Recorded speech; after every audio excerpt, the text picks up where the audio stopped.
There are a few ways to get to Harvard, no studying required. Just book a spot on our Harvard and Cambridge walking tour.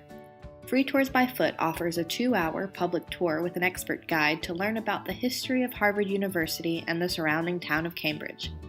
You'll learn about Harvard from its beginnings in 1636 and follow in the footsteps of famous alums such as Leonard Bernstein, Al Gore, and Presidents Kennedy and Obama. We'll see the oldest gate on campus, the Dexter Gate, and the Widener Memorial Library.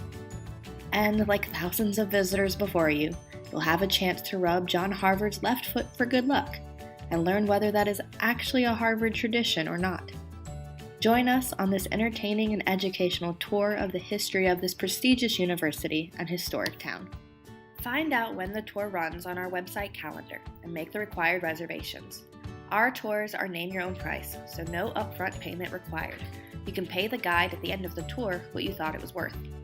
Interested in what other tours we offer in Boston or around the world?